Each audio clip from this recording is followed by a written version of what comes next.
Look, you ever get paid and feel relieved for about 10 minutes, then suddenly start calculating everything the money already belongs to and realize almost none of it feels like yours?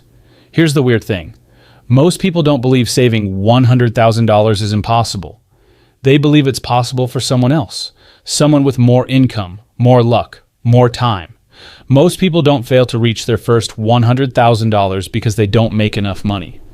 They fail because they're fighting a psychological battle they think is a math problem. And when you misidentify the problem, you usually lose to it. Let me tell you something I used to believe. I thought people with $100,000 invested had figured out a secret, a better strategy, a better opportunity, something I hadn't discovered yet. Whenever I heard someone reach six figures in savings, my brain immediately explained it away. They probably earned more. They probably started earlier. They probably had help. And honestly, that belief felt good, because if wealth belonged to special people, I didn't have to question my own habits. So I focused on income, almost obsessively. I thought every financial problem could be solved by earning more. Then eventually my income increased. Not dramatically, but enough that I expected my financial life to change. For a little while, it felt like it had. I felt ahead, more comfortable, more secure. Then something happened that completely changed how I viewed money. The extra income disappeared, not through one mistake, through hundreds of tiny ones. Better takeout, more convenience, a few subscriptions, small upgrades that felt completely harmless. Nothing looked irresponsible. That's what made it difficult to see. Every purchase felt reasonable. Every decision felt deserved. Then one night I opened months of transactions, and I expected to find one big problem, one obvious mistake, one financial disaster.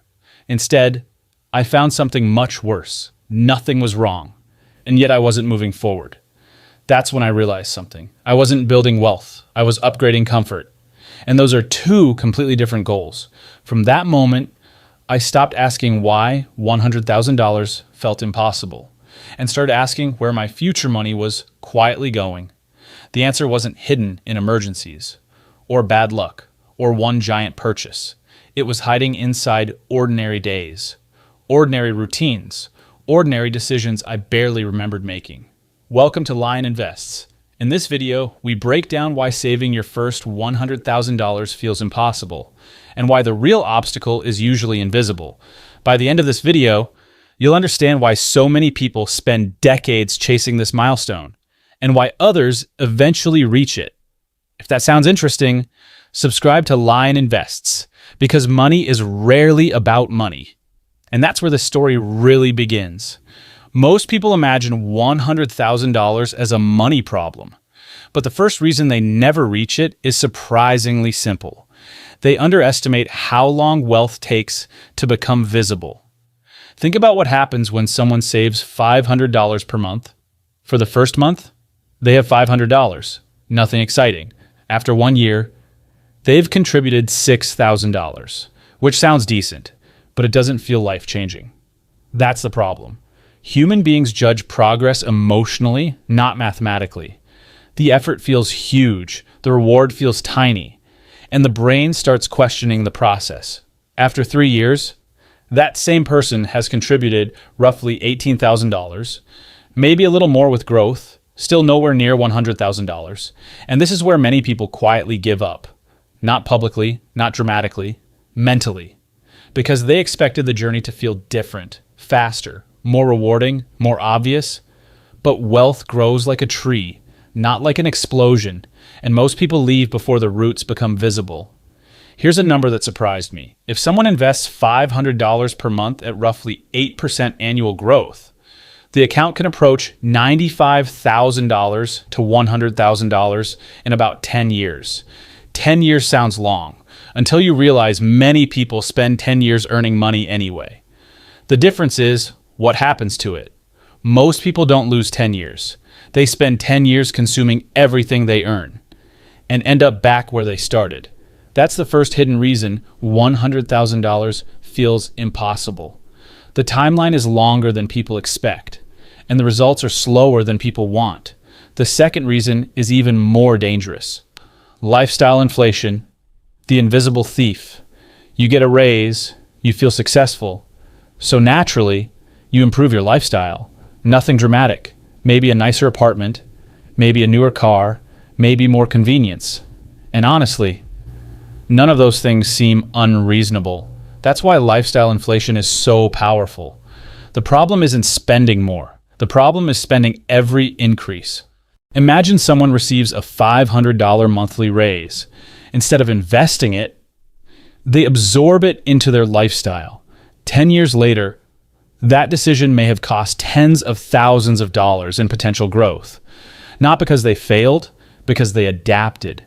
Humans adapt incredibly fast. What felt luxurious 6 months ago soon feels normal, then necessary. Psychologists call this hedonic adaptation, but most people experience it as ordinary life, which makes it difficult to detect. The new phone becomes your phone. The upgraded lifestyle becomes your lifestyle.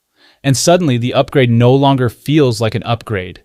Now your expenses have permanently expanded, but your future wealth hasn't. And this creates a treadmill effect. You run harder, earn more, yet somehow stay in the same place. The third reason people never reach $100,000 is emotional spending. And honestly, this one catches almost everyone. People rarely buy things because they need them. Most purchases solve a feeling first, and a practical need second. Stress, boredom, loneliness, exhaustion. And the dangerous part is that emotional spending works. For a few hours, maybe a few days, then the feeling returns. That's the trap. The purchase solves today's feeling, but steals from tomorrow's freedom. And tomorrow eventually arrives. Think about someone who spends an extra $15 a day. Nothing outrageous, just little things, little rewards. That's about $450 per month, around $5,400 per year. Still doesn't sound life-changing, but invested instead, at roughly 8% annual growth, that habit could become well over $80,000 across a decade. And that's what people miss. The decision isn't between spending and saving. It's between two different futures. One future feels better today, the other feels better later. Most people accidentally choose today. The fourth reason people struggle to reach $100,000 is something psychologists call future self disconnect. Your future self feels like a stranger, someone distant, someone abstract, someone you'll meet later, which means sacrificing for that person feels difficult, even when that person is literally you. Imagine meeting yourself 10 years from now. Would that version of you want more investments or more forgotten purchases? The answer feels obvious, but daily behavior often tells a different story. That's the contradiction. Now here's the good news. Everything we've discussed so far can be reversed, because these aren't permanent problems. They're behavioral patterns, and patterns can change. Not overnight, not perfectly, but consistently. So how do people actually reach their first $100,000? Not in theory, in real life. First, they stop focusing only on income and start focusing on savings rate. Two people can earn the exact same salary, yet build completely different futures. Imagine two people earning $70,000 per year. One saves 5%, the other saves 20%. A few years later, their lives may look similar, but their financial trajectories are completely different.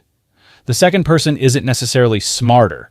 They're simply directing more money toward future freedom. Second, successful savers automate everything because they understand something important. Willpower is unreliable. Motivation is temporary. Automation doesn't care how you feel. The money moves first, before emotions can negotiate, before excuses can appear. That's why many investors treat saving like a bill, not a goal, not an option. A bill gets paid, a goal gets postponed. And that difference matters.